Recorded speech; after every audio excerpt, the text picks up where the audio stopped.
Welcome to Lesson 9 of our Research Fundamentals module, where we'll explore the historical development of scientific methods. Understanding this history helps us recognize that research approaches aren't timeless or universal, but have evolved through centuries of innovation and debate. By examining how scientific methods developed, we gain insight into why we conduct research the way we do today, and can better anticipate how methodologies might continue to evolve. Thank you for taking the time to listen in on today's video. Please consider liking and subscribing to the channel so I can continue to produce content for everyone.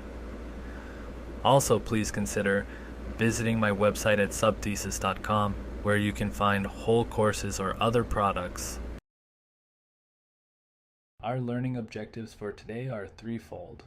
First, we'll trace key historical developments in scientific methodology from ancient times to the present. Second, we'll analyze how historical and cultural contexts have shaped research approaches, recognizing that methods emerge from specific social environments. Finally, we'll evaluate how methodological innovations have impacted knowledge production, changing what we know and how we know it. Why study methodological history?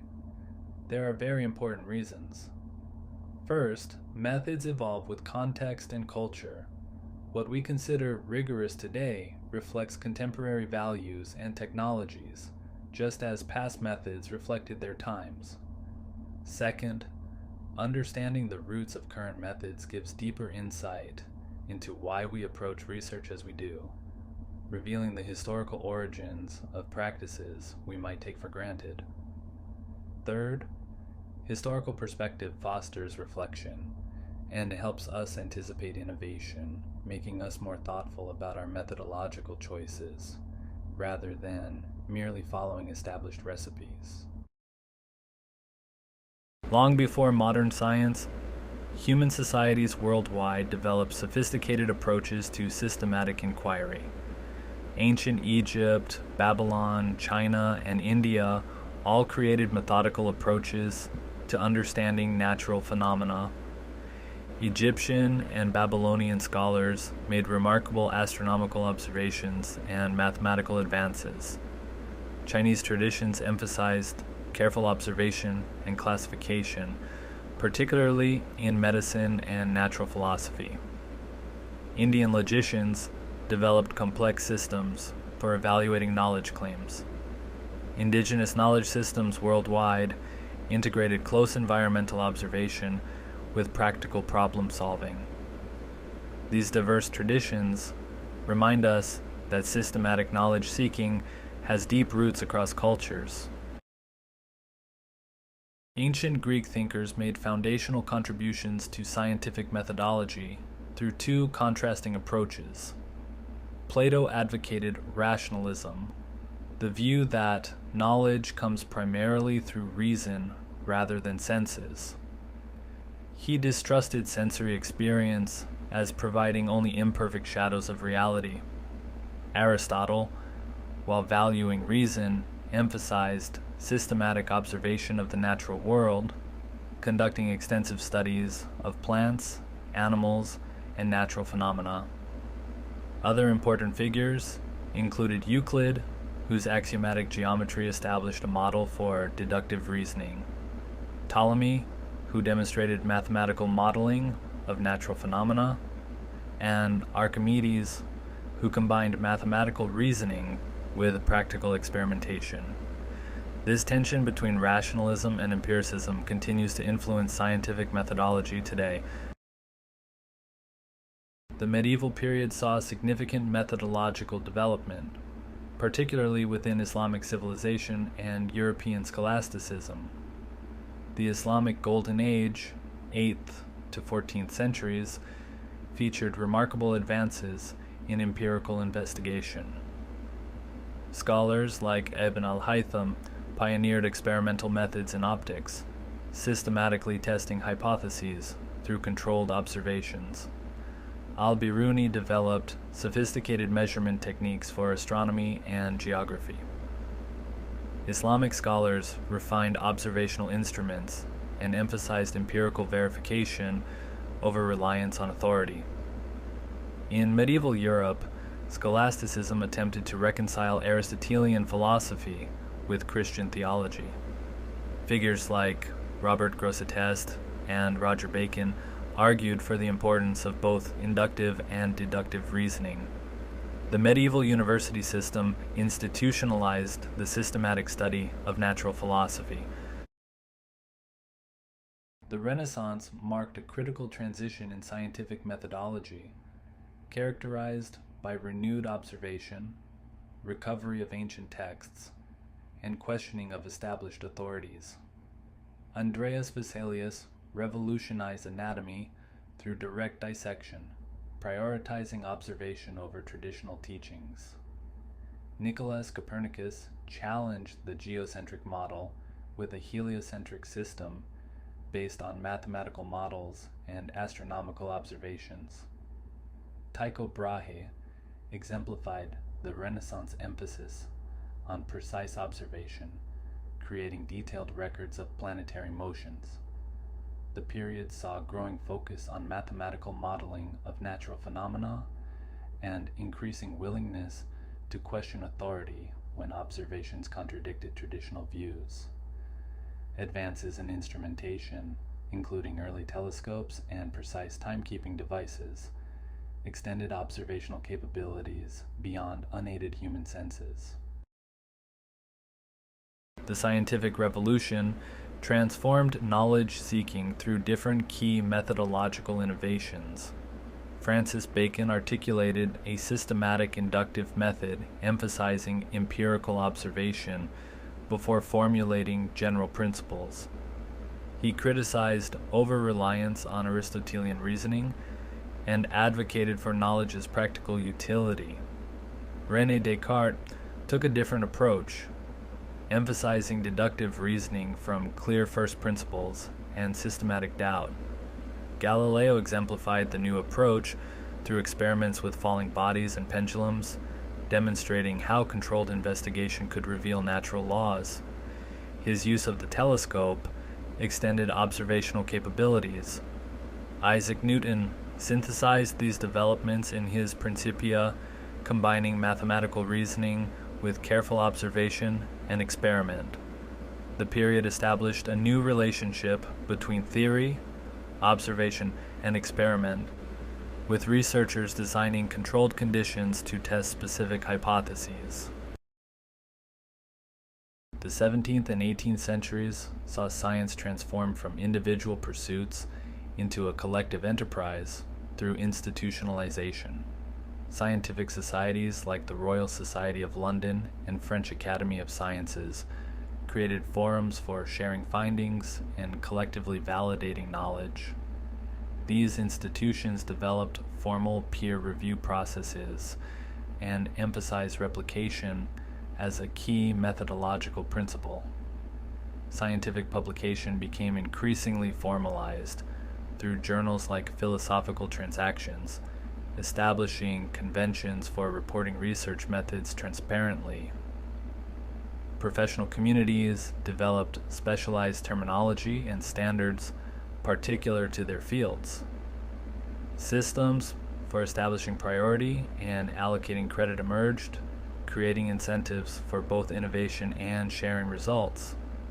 These institutional developments had profound methodological implications, standardizing research practices and establishing social norms for knowledge validation.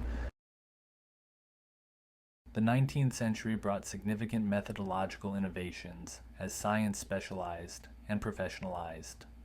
Disciplines fragmented from natural philosophy into physics, chemistry, biology, and others, each developing specialized approaches. Statistical methods became increasingly important, with figures like Quetelet applying statistical approaches to social phenomena and Galton developing correlation and regression techniques. the laboratory emerged as a central site for investigation, emphasizing isolation, control, and precise measurement. Field research methods developed significantly, particularly in natural history and geology. Social science methodologies emerged, with Comte proposing application of scientific methods to social phenomena, and Durkheim developing approaches to studying social facts. The relationship between theory and empirical research became increasingly sophisticated, moving beyond simple induction or deduction. The 19th century saw positivism formalize scientific methodology. Auguste Comte outlined a philosophy focused exclusively on observable phenomena rather than metaphysical speculation. He argued that human knowledge had evolved to the positive stage, characterized by discovering natural laws through observation. Comte proposed a hierarchy of sciences from mathematics through sociology, suggesting methodological approaches should adapt to subject complexity.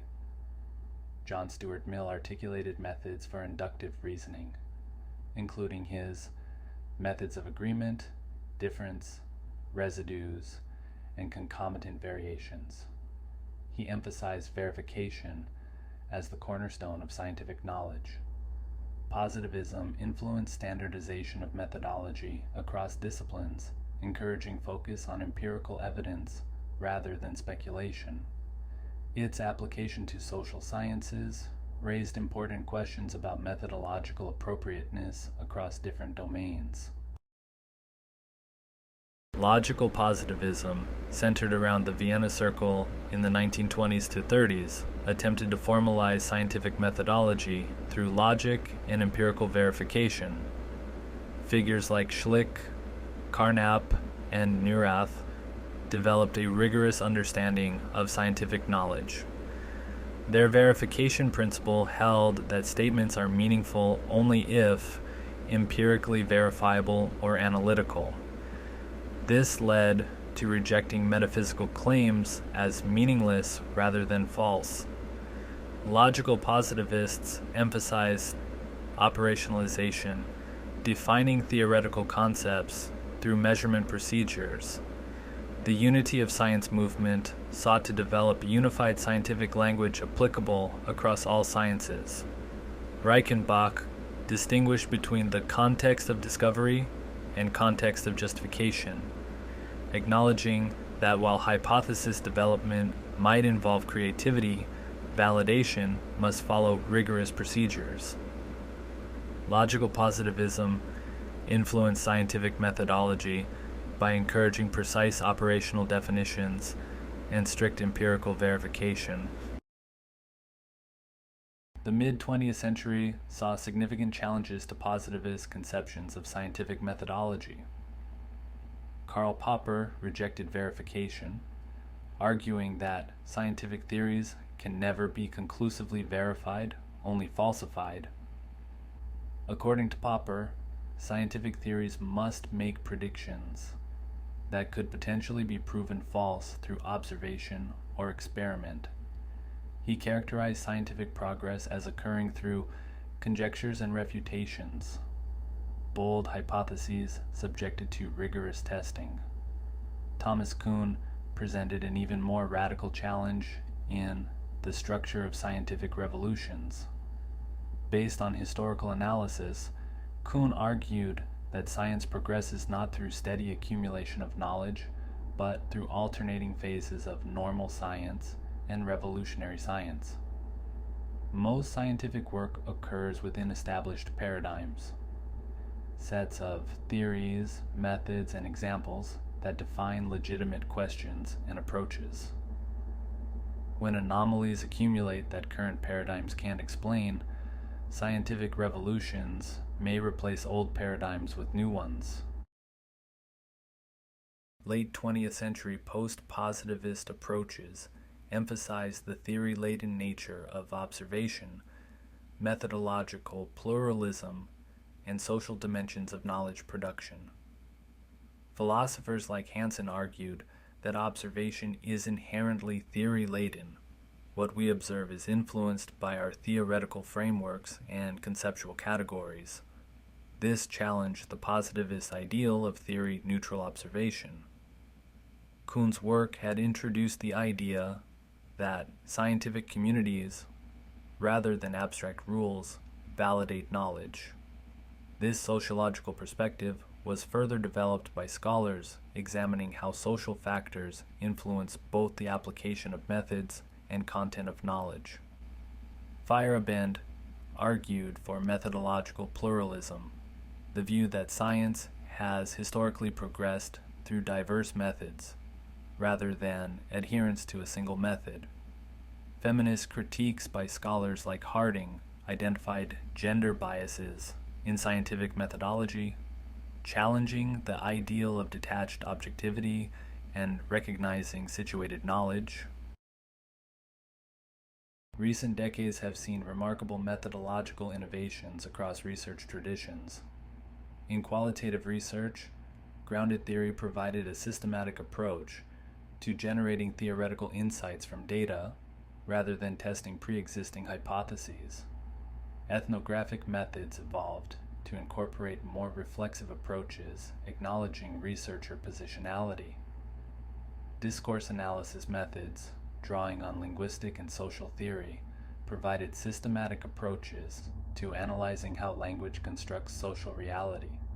In quantitative research, meta-analysis emerged as a methodology for synthesizing findings across multiple studies.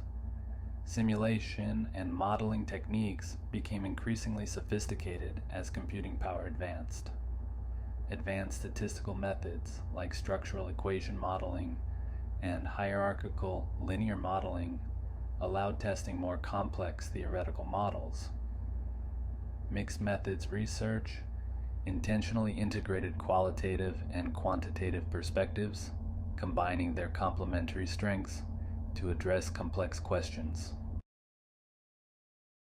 Postcolonial and indigenous critiques have presented profound challenges to Western scientific methodology. These perspectives question the universality claimed by Western methods, arguing that supposedly objective approaches actually reflect specific cultural contexts. Scholars like Linda Tuhiwai-Smith have demonstrated how Western research methodologies have often been complicit in colonization by delegitimizing indigenous knowledge systems.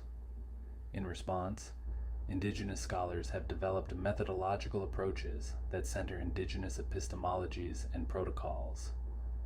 These approaches emphasize reciprocity in research relationships, relational accountability to communities and environments, traditional knowledge systems as valid ways of knowing, and community control over research processes, including question formulation and data ownership. These challenges have led to innovations like community-based participatory research that transform research into a more ethical, equitable enterprise while maintaining rigorous inquiry. Contemporary methodology is being transformed by digital technologies and interdisciplinary collaboration. Digital approaches like big data analytics allow researchers to work with massive data sets, identifying patterns through computational techniques. Network analysis methods examine relationships and connections within complex systems across disciplines. Digital ethnography adapts traditional qualitative methods to online environments and digital communities. Interdisciplinary research increasingly crosses traditional boundaries, developing methodological approaches that integrate diverse perspectives. Mixed methods designed systematically combine qualitative and quantitative approaches throughout the research process. Convergence research brings together knowledge, methods, and expertise from different disciplines to address specific problems, particularly complex social and environmental challenges. These developments reflect growing recognition that complex problems require methodological innovation and integration across traditional boundaries. Recent methodological movements emphasize transparency, accessibility, and broader participation in research. The open science movement promotes practices like pre-registration of studies, where researchers publicly document hypotheses and methods before collecting data, reducing publication bias and questionable research practices. Open data initiatives make research data publicly available, enhancing reproducibility and enabling secondary analysis.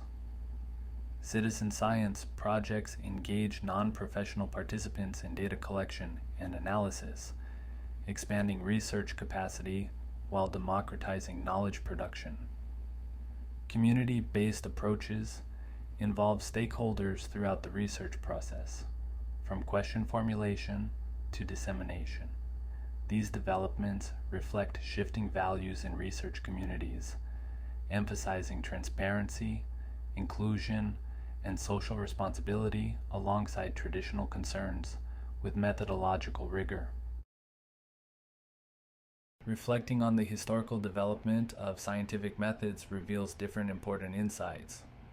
First, methods are historically and socially shaped. They reflect the cultural, technological, and institutional contexts of their times, rather than transcendent, universal principles. Second, critique and innovation drive methodological progress. Throughout history, recognition of limitations in existing approaches has stimulated development of new methods. Third, disciplinary variation matters. Different fields have developed distinct methodological traditions suited to their particular subject matters and questions. This historical perspective helps us recognize that methodology isn't a fixed set of rules, but an evolving conversation about how best to pursue knowledge in different contexts. It encourages methodological humility and openness to continued innovation. Understanding methodological history has important implications for contemporary researchers. First, it encourages us to question assumptions and orthodoxies, recognizing that today's methodological consensus may reflect historical contingencies rather than timeless truths.